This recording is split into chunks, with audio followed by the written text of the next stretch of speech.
নমস্কার, কেমন আছেন সবাই? প্রিয়াঙ্কা লাইফস্টাইলের নতুন আরেকটি ব্লগে আমি প্রিয়াঙ্কা আপনাদের সবাইকে স্বাগত জানাই। আজকের এখন ওই 2টো মতো বাজে আর এখন থেকেই ব্লগটা শুরু করছি।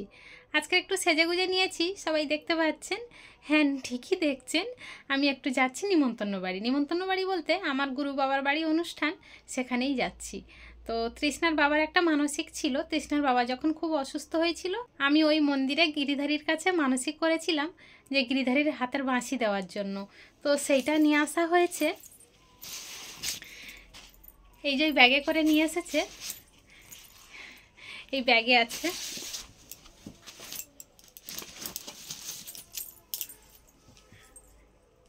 এই যে গিরিধারীর হাতের বাঁশিটা, দেখো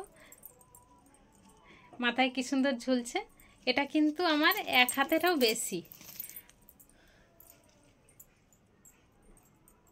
এই যে বাঁশিটা, এটা গিরিধারীর হাতের বাঁশি। ওখানে বড় গিরিধারী আছে, তাই আমি বলেছিলাম গিরিধারীর হাতের বাঁশি দেব।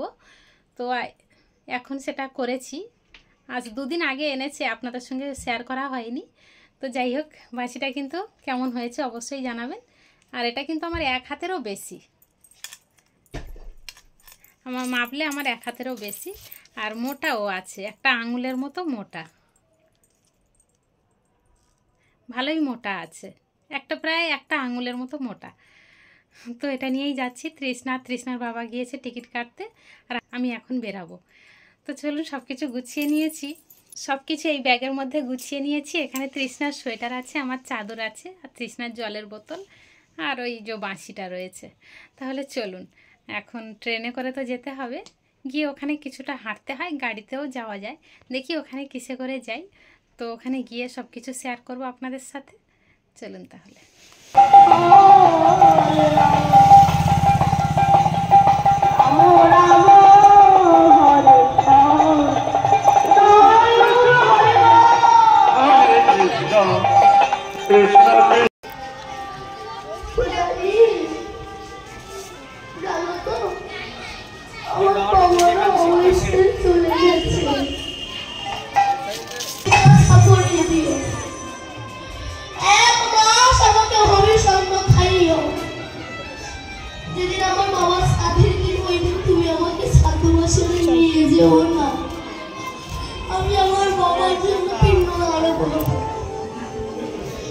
পরের দিন পূজারি উঠে দেখছে গোপীনাথের চোখের জলে গোপীনাথের রাজবেশটা ভিজে গিয়েছে।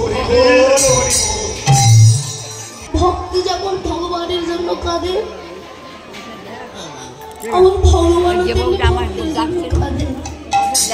এখন পৌঁছিয়ে গিয়েছি গুরু বাবার বাড়িতে। তো এখানে পা দেওয়ার জায়গা নেই, যে কিভাবে যাব রুমে সেই জায়গাটাই পাওয়া যাচ্ছে না। দেখতে পাচ্ছেন তো কেমন লোকের ভিড়। একটা দরজাটাও পর্যন্ত আটকে গিয়েছে, ওখান থেকে পাস হওয়া যাচ্ছে না। আর মন্দিরের উপরে পর্যন্ত লোক বসে রয়েছে, শুধু মানুষের মাথাগুলোই দেখা যাচ্ছে। কেউ কাউকে চিনতে পারবে না, এমন একটা পরিস্থিতি। কেউ যদি হারিয়ে যায় মনে হয় খুঁজে পাওয়া যাবে না। এসেই দেখলাম একটা বাচ্চা মেয়ে গান গাইছিল, তারপরেই কৃষ্ণদাস বাবাজি উঠলো।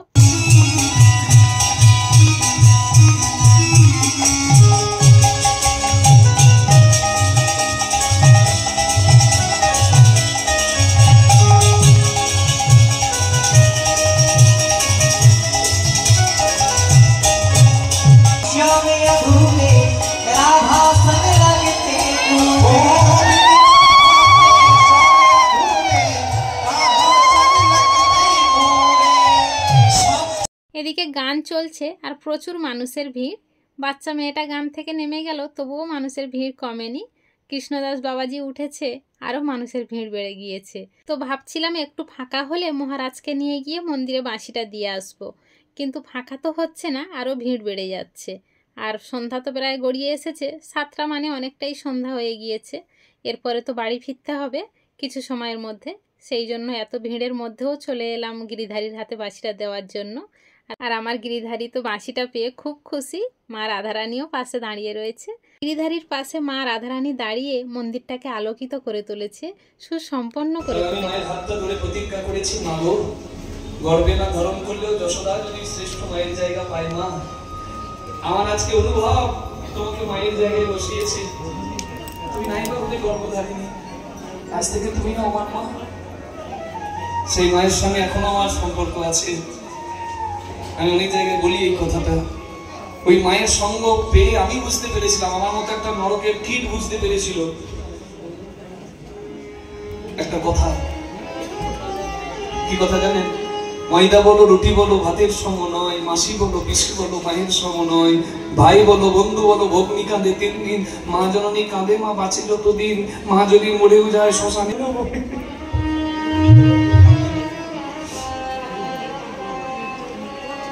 যে ছেলেটা মারা মন্দির থেকে বের হয়ে আমরা চলে এসেছি টাকি স্টেশনে।